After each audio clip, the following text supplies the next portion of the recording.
So during my PhD studies, I had the opportunity to work with the people in the Curtin Corrosion Centre. And at the start of this year, I actually moved to working as a staff in the center as a research assistant. So presentation today is going to be a little bit different. I'm going to be pretty much showcasing the facilities and the capabilities that we have within the center. Sorry. Small technical difficulties, apologies.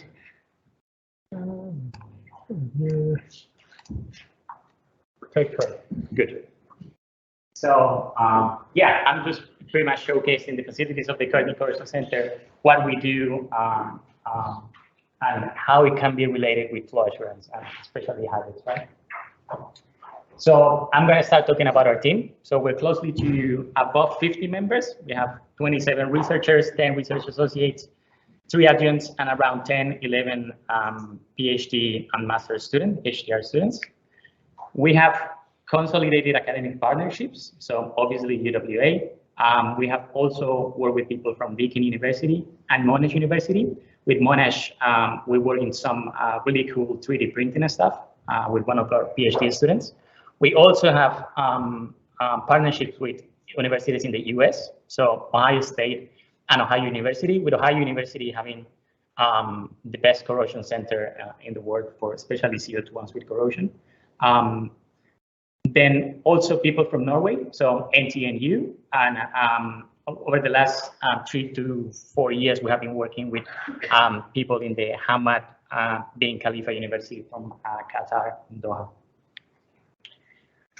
So we have 6 corrosion labs, which we like to call world-class facilities, especially for the extreme lab.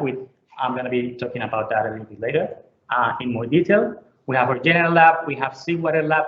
This is quite an interesting one because we have a big tank where we collect seawater from Hillarysport, and then we can run short-term testing or long-term testing, pretty much evaluating the effect of corrosion seawater. We have a mechanical testing lab for the failure analysis, characterization lab. This is mainly advanced microscopy, and MIC lab, which I'm going to go deep into that a little bit later. So on this slide, I'm showing pretty much the whole range of corrosion that we are capable to run and we have run in the past. I'm going to be focusing mainly on acid corrosion, being CO2 and H2S, given the facilities I'm going to showcase. A little bit of MIC, which stands for microbial influence corrosion. Obviously, we do a little bit of materials as well, 3D printing I already mentioned, but yeah, this is more topics that we can cover. So CUE or corrosion under insulation, inhibitors, obviously we can test it, we can even design inhibitors and do characterization and in situ testing. We obviously do coatings, performance, degradation, addition and dismantlement analysis, concrete corrosion, which is quite like a hot topic at the moment in the corrosion center, I guess. We do marine corrosion as well, and we have worked with the people of the Defense Department closely for these experiments. Environmental cracking, and we also are in the boom of hydrogen, so we can do hydrogen testing more in the kind of like materials capable of action. And then cathodic protection, obviously, we use especially the seawater lab to run this cathodic protection testing for long-term testing. And we have worked in the past with biomedical, so things like titanium, corrosion in titanium for heating placements, things like that. So this is pretty much the range of work that we can do, but mainly or like applied research industries are mainly oil and gas, petroleum, mining, defense, and chemical process. So our facilities, if you have beautiful Perth, we're just located in close to Bentley Curtin University campus in the technology park. And a fun fact, so just across this road over here is the ARC facilities. When we have held this symposium in the past, CSIRO and UWA have pretty much all the HPS Alta and HIDES facilities that in the second section, some of my friends are going to showcase, are located just over here. So we're really just across the road, actually. Okay, so at the general corrosion labs, with kind of like experiments that we're running here, mainly acid gas for CO2. So this is sweet corrosion. In this lab is when we have most of our potential stat, which is the equipment that we pretty much use to run electrochemical testing. This is pretty much to measure corrosion rates or corrosion velocities. We do flow effects as well inside our reactors. We can test inhibitors and cathodic protection pretty much in this lab. Then we have the Curtin Extreme Lab, and this was a lab that was commissioned around 3 to 4 years ago. And I think is, to my understanding, is the only laboratory in Australia where you can run high pressure H2S. So this one is more for acidic corrosion, but a bit more of like hard conditions of corrosion, mainly H2S, which is the main risk. We can do ambient pressure, so atmospheric, or we can do high pressure and high temperature as well. And then we have a state-of-the-art laboratory for MIC, which is microbial influence corrosion. And we couple this testing that we can do in the lab with a more systematic approach that I'm going to be talking a bit later, with comprehending field sampling and then molecular analysis, and then pretty much risk assessment of the microbes and mitigation strategies like testing biocides and things like that. Okay, so the Extreme Lab. Well, the main objective of actually having this kind of facility was, first, it's not local capability. So given the big industry that we have here in Perth, then it seems like obvious that we need one of these facilities. So pretty much the way that we use it is we want to test harsh conditions in a safety manner. That's pretty much our main concern. So the way that we achieve this is by assuring that we have a negative pressure room, that we have breathing apparatus and they're portable. So oxygen tanks that you can carry around when you go inside the lab, our masks as well. We have obviously gas leaking detection. We work in a buddy system, and we can also remotely operate, especially high pressure systems, right? We also offer dedicated training. This is key for PhD students that try to run experiments in this poisonous, inflammable gas. So due to confidentiality, I cannot share with you the kind of experiments that we have run in the past 3 years, but this is pretty much some of the tests that we can do actually in this laboratory. So we can obviously do sulfur stress tracking. We have one industry partner that had some problems with mercury coming inside the system, and that's a problem in the bathrooms because they can form amalgamation. So they wanted to test if we can, well, the corrosion implications of that and a way of actually vaporizing that mercury in the system. So it's something that we can run in our facility. Obviously, high pressure and high temperature testing for H2S. So we have different set of autoclaves. We have run tests up to 300 C and 250 bar of pressure with H2S to test embeddlement and stress corrosion cracking. This is one of the apparatus that we use. So it's called a Cortex autoclave. And one of the advantages of this one is that we can actually measure corrosion testing like electrochemical studies in situ. We can also, if you want to test, for example, an inhibitor, then you can just add it into the system and having pretty much live data of how the reactions are happening at the steam interface. We can plug in a magnetic stir and just measure the shear stress, doing a shear stress assessment and a bit of like dynamic testing. This is all benchtop, and then if you want something, if you want to scaling, and we're going to talk in a little bit later about scaling. If you want to scale that, then you need another facility, and that's going to be what I'll be talking at the end of my presentation. So just pretty much the layout of the laboratory. So you have the entrance over here, then you go straight to the ant room. This is when you need to strap in your mask, load your oxygen tanks, especially if you're running high pressure experiments inside. This is where we have our PC and our controller for high pressure testing and operated remotely. And then inside the lab, we have 3 different high pressure points, one here on the north side and then 2 at the bottom, the south side, when we can run the Cortex autoclaves. We have one dedicated corner for running hydrogen. If you want to do hydrogen stress cracking environment testing, we can do it over there as well. And then on this side, we can do just like atmospheric H2S bubbling to saturated solution, etc. So yeah, we have been running this laboratory for around 3 to 4 years. We have had no incident at all. We have run it in a very safety manner.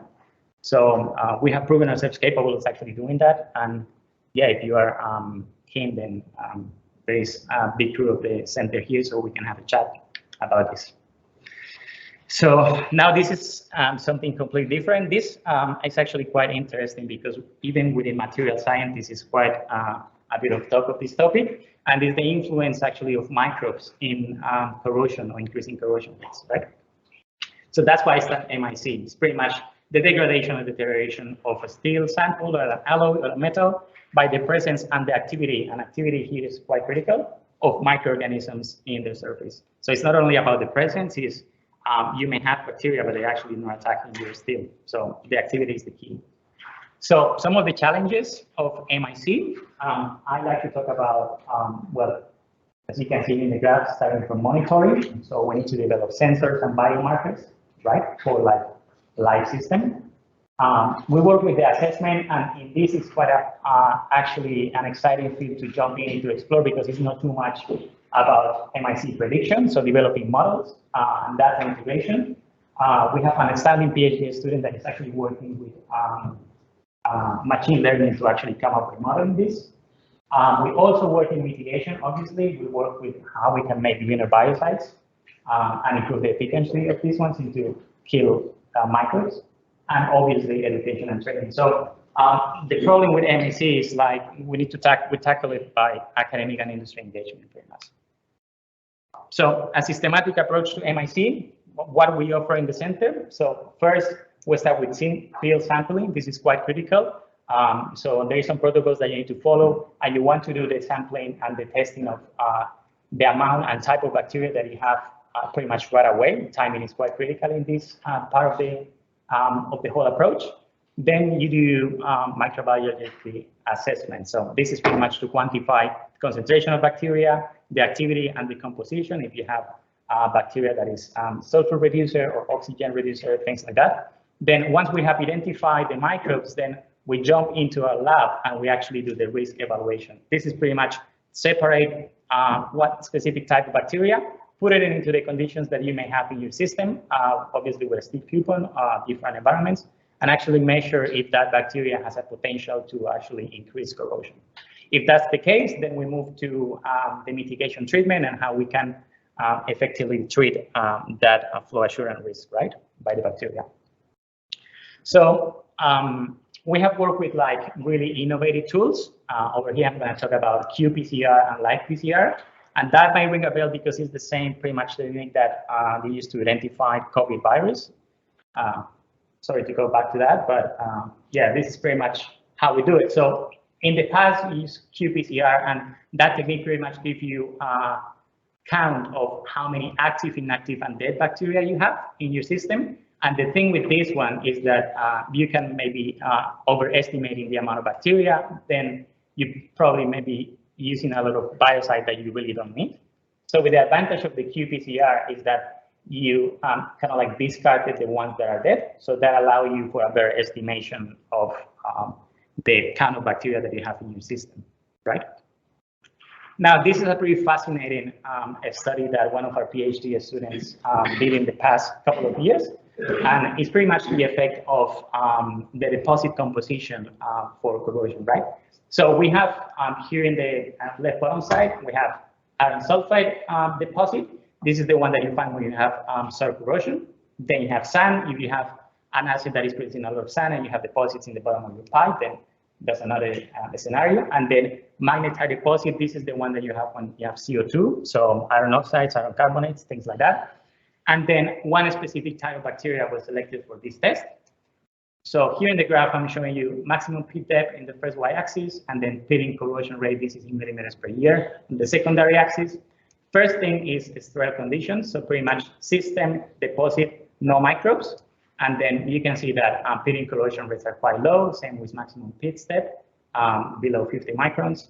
And then once we, in the same system, put the same type of bacteria, then you have an increase in the corrosion rate, right? And the maximum pit depth, especially for the one with magnetite. So when you have CO2 for this specific type of bacteria, you're gonna have a high risk of corrosion. So this is a fascinating study. It's close to being published, I think, and I think it's pretty relevant for industry, right? And then another study case, for MIC is the effect of nutrients. And this is quite this is quite nice. I like it because the results are a bit counterintuitive, right? So you have one reactor running for around a month, and then you feed the bacteria a different amount of concentration of organics, right? So from 0 ppm to above 1600 ppm. And what you can see is that at the end of the month, the bacteria that were kept fed actually decrease the corrosion activity by measuring by the pH range, right? And the ones that were not given any nutrients or really small amount of nutrients actually increase the corrosion activity, something that you can see here in the picture, right? So I think that's a very fascinating study as well, and also hints a bit that if you want to deal with MIC, it's not only about starving the microbes to death, you know, you actually need to kill them. And now I'm just gonna wrap up my talk talking about pretty much scaling the extreme lab, which we have the autoclaves, and we have proven that we can run this quite dangerous test with H2S. And now we're building a facility that is pretty much a flow loop. So a flow loop needs to be showcased in the long time symposium, right? So pretty much same thing. We have no local capability. If you want to run this kind of testing, then you need to go overseas. And the beauty of having this one is that you can actually witness and influence the corrosion in a real system, kind of like facility, right? So this is the first Hazeloid flow loop in the southern hemisphere. Hazeloid is pretty much a fancy word for a high nickel alloy, so a steel that is very good and resistant against corrosion, sour and sweet. You can test unique corrosion management strategy using this facility. If you want to do pH stabilization by injecting, let's say, NDEA or a film forming corrosion inhibitor, then you can do it. That coupled with injecting CO2 on H2S, loaded with MEC and elemental mercury, if that's the case. And you can do that for extended periods of time and and dynamic test campaigns. So the operational basis, the design of the flow loop, all the range of pH from very acidic to very alkaline, salinity up to 20,000 ppm, H2A gas up to 50 ppm, CO2 gas full saturated, same with mercury. You can inject MEC as well up to 100%, and pressure and temperature, 50 bar of pressure and 80 degrees C of temperature. So as I was mentioning, these are 2-inch ID flow loop, and on the test section, which is the one right here, I think it's 3-inch, and this is when we have all the fittings, we have all the fun actually. This is pretty much how it looks, and well, I was saying to you before, it's made of Hazeloid, so it's very corrosion resistant. We can customize it as well, depending on the necessities of the industry partner or our clients. We have a PCL, so we can actually control it remotely, and a mercury analyzer as well for testing elemental mercury inside the flow loop. This is the testing section over here. This one is 3-inch ID, and then over here we have 2 flush-mounted sample holders. So pretty much this is where we mount our samples. We have one feature that we can actually change the angle of the sample. So if you want to measure, for example, erosion, corrosion, or things like that, then you can do it over here. We have an LPR sensor. This is critical because this is the one that can actually measure corrosion velocities of our coupons inside. We have an oxygen sensor, like let's say that if you do like a pigging inspection and some of the oxygen could go inside your pipe, you may have iron oxides inside, so you can measure the effects of that to your system in the flow loop, and obviously a high pressure pH probe to pH stabilization and pH control. We have additional features. The people from MIC is quite excited because then they have a bioprobe, so you can inject microbes into the flow loop if you want. You have erosion probes, high sensitivity, and high-speed ER corrosion probes as well. So this flow loop is going to be commissioned mid-year next year, and we're going to start running experiments. So yeah, I think it's a really great facility, especially coming from benchtop from the Extreme Lab to an actual flow loop, when we can do all the fun with H2S. So that's it. Thank you very much. And if you have any questions, please let me know. Thank you.